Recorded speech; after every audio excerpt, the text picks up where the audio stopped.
ये underworld don एक बार में बैठकर नूडल्स खा रहा था और खत्म करने के बाद उसने बचा हुआ सूप सीधे एक आदमी के चेहरे पर फेंक दिया। मा दोंग सियोक अपने गुर्गे के चेहरे पर नूडल्स का सूप फेंकते देख गुस्से से आग बबूला हो गया। फिर माँ ने उस आदमी के चेले को बुलाया और ये चेला काफी समझदार निकला। उसने मार खाने के लिए खुद ही अपना चेहरा आगे कर दिया, लेकिन उसे क्या पता था। फिर माँ अंकल ने उसे एक गिलास अजीब सी शराब पीने को दी और कहा कि अब हिसाब बराबर। अभी मार खाने से बचने के लिए उस आदमी को वो गिलास उठाना पड़ा और एक ही सांस में पूरा पीना पड़ा। लेकिन इतना खूंखार आदमी होने के बावजूद बार से बाहर निकलते ही किसी ने उसकी गाड़ी को पीछे से टक्कर मार दी। पीछे वाली गाड़ी से काले कपड़े पहने एक आदमी उतरा। माँ अंकल भी गाड़ी का पिछला हिस्सा देखने नीचे उतरे। उन्होंने कहा कोई बात नहीं और उसे जल्दी वहाँ से जाने को कहा, इससे पहले कि उसे पछताना पड़े। लेकिन अचानक वो काले कपड़ों वाला आदमी उनकी तरफ झपटा और उसने सीधा माँ अंकल की कमर में चाकू घोंप दिया। दर्द के मारे माँ अंकल ने दांत पीस लिए और उस आदमी को पकड़कर सीधा जमीन पर पटक दिया। काले कपड़ों वाला आदमी उठा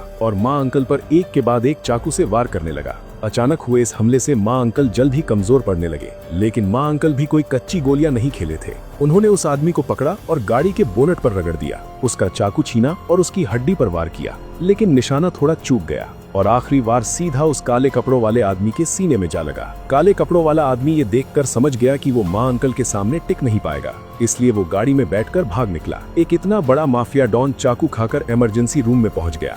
उसके एक खास आदमी को गलतफहमी हो गई कि ये किसी दुश्मन गैंग का हमला है, इसलिए उसने सैकड़ों गुंडों को चापड़ तलवारें लेकर बुला लिया और अपने बॉस के लिए दुश्मन गैंग के अड्डे को खून से नहला दिया। शुक्र है कि एम्बुलेंस ने कोई देरी नहीं की और कई घंटों के ऑपरेशन के बाद माँ अंकल मौत के मुंह से बाहर आ गए। जब माँ अंकल को होश आया तो उन्होंने अपने आदमियों को बताया कि कल रात का हमला दुश्मन गैंग का काम नहीं लगता, अगर वो होते तो मैं जिंदा वापस ही नहीं आ पाता। तभी पुलिस स्टेशन से कैप्टन झाओ माँ अंकल से मिलने आ गए। उन्होंने सुना था कि माँ अंकल को कल रात किसी ऐरे गैरे ने चाकू मार दिया है। वो मुंह बनाकर दिखावटी दुख जताने लगे। उन्हें शक था कि माँ अंकल पर हुआ हमला हाल ही में घूम रहे एक सीरियल किलर का काम हो सकता है और उन्हें माँ अंकल की मदद चाहिए थी। इतने बड़े माफिया डॉन को चाकू लग गया और अब वो पुलिस की मदद से जांच करवाएगा। अगर ये बात बाहर फैल गई तो लोग हंस हंस कर पागल हो जाएंगे। इसलिए माँ अंकल ने उसे पास बुलाकर कहा, जिससे साफ था कि माँ अंकल खुद मामला निपटाना चाहते हैं। वो उस कातिल को पकड़कर उसके टुकड़े टुकड़े कर देना चाहते थे, लेकिन कैप्टन झाओ उनकी बातों पर कैसे यकीन कर लेते। इसलिए वो पार्किंग में गए और माँ अंकल की गाड़ी दौड़ी। उन्होंने देखा कि गाड़ी पर टक्कर के निशान और उस अपराधी के काम करने का तरीका बिल्कुल एक जैसा था और इधर माँ अंकल ने अपनी याददाश्त के सहारे कातिल का हुलिया बनवा लिया था और उसकी गाड़ी का नंबर भी याद कर लिया था। जब माँ अंकल ठीक होकर अस्पताल से बाहर आए तो उन्हें पता चला कि हर जगह के गैंगस्टर्स को खबर मिल गई है कि एक छोटे से गुंडे ने उन्हें बुरी तरह घायल कर दिया था और सब ने उनके इलाके पर कब्जा करना शुरू कर दिया है। इसलिए माँ अंकल ने अपने बहुत सारे आदमियों को बुलाया और अपना इलाका वापस छीन लिया और अपने आदमियों को हुक्म दिया कि किसी भी कीमत पर उस कातिल को ढूंढ निकाले। लेकिन उन्हें क्या पता था कि एक दावत के दौरान एक छोटा मोटा गुंडा सबके सामने माँ अंकल की इज्जत उछालने लगा। ये बंदा हॉटपॉट में सीधा हाथ डालकर खा रहा था और सबके सामने माँ दोंग सियोक की बेइज्जती कर रहा था। माँ अंकल ये कैसे बर्दाश्त कर सकते थे। अचानक माँ दोंग सियोक का फोन बजा। दूसरी तरफ पुलिस वाले कैप्टन झाओ थे। उन्होंने माँ अंकल को बताया कि उस रात तुम्हारी किडनी में चाकू मारने वाले कातिल का सुराग मिल गया है और हमें उसका घर भी मिल गया है, लेकिन वहाँ कोई नहीं था। हालांकि हमें उसकी एक फोटो मिल गई है। ये सब याद करके माँ अंकल का खून खौल उठा। उसे पकड़कर मैं उसकी बोटी बोटी काट दूंगा। जब उनके आदमियों को लगा कि माँ अंकल उस कातिल को मारने जा रहे हैं, तब माँ अंकल ने अपने आदमियों को भेजकर दुश्मन गैंग के लीडर लोंग दा को टपका दिया, क्योंकि जब माँ अंकल चाकू खाकर अस्पताल में पड़े थे तब दुश्मन गैंग ने मौके का फायदा उठाकर माँ अंकल के कई इलाकों पर कब्जा कर लिया था। इसीलिए माँ अंकल ने अपने आदमियों से उसे मरवा दिया। इसके बाद कैप्टन झाओ ने माँ अंकल को ढूंढा और उस छुपकर वार करने वाले कातिल को ढूंढने के लिए उनके साथ एक तगड़ा गठबंधन बनाने की तैयारी की। क्योंकि पुलिस के पास आदमी कम थे, लेकिन उनके पास खुफिया जानकारी थी। शर्त ये थी कि जो पहले कातिल को पकड़ेगा वही उसका फैसला करेगा। इस तरह अंडरवर्ल्ड और पुलिस दोनों अपने अपने मतलब के लिए साथ मिलकर काम करने लगे। लेकिन ये शांति ज्यादा दिन नहीं टिकी। दुश्मन गैंग ने जल्द ही पता लगा लिया कि माँ दोंग सियोक ने ही उनके बॉस को मरवाया था। चलो ये भी ठीक है, पहले इन छोटे मोटे गैंगस्टर्स को निपटा देते हैं, फिर उस कातिल को ढूंढने जाएंगे। माँ दोंग सियोक, जो वन पंच मैन की तरह मुक्के मारते थे, कोई शरीफ आदमी नहीं थे। उन पर एक के बाद एक छुपकर हमले हुए, लेकिन माँ अंकल ने हर मुक्के का आसानी से जवाब दिया। एक गुंडे को पकड़कर उन्होंने सीधा गाड़ी पर दे मारा। इस वक्त माँ अंकल किसी युद्ध के देवता की तरह लग रहे थे। रास्ते भर चलते गए और मारते गए। वो दोनों मिलकर गुंडों की एक बड़ी फौज के सामने भी बिल्कुल नहीं घबराए और माँ अंकल गुंडों को ऐसे पटक रहे थे जैसे कोई छोटी मुर्गियों को फेंकता है। लेकिन कैप्टन झाओ जल्द ही थक गए और उन्हें चारों तरफ से घेर लिया गया। तभी दुश्मन गैंग का नया बना बॉस उन पर पीछे से हमला करने वाला था।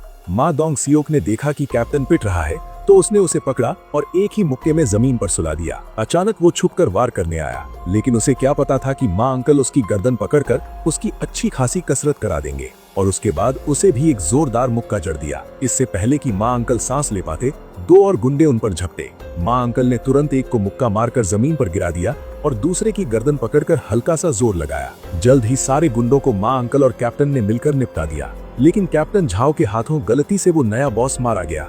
डर के मारे कैप्टन झाओ तुरंत उसे सीपीआर देने लगे। माँ अंकल ने कैप्टन झाओ को एक झटके में किनारे खींच लिया और कहा कि डरो मत, इसे मुझ पर छोड़ दो, ये तो रोज का काम है।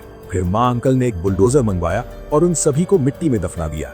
ये सब तो बस एक ट्रेलर था। इसके तुरंत बाद माँ अंकल ने अपने हजारों आदमियों को बुलाया, सबको उस कातिल की एक एक फोटो दी और कहा कि किसी भी कीमत पर इस आदमी को ढूंढ निकालो। माँ अंकल से पंगा लेना मतलब गलत आदमी से पंगा लेना था। सैकड़ों गाड़ियां और हजारों आदमी, ऐसा हो ही नहीं सकता कि ये आदमी ना मिले।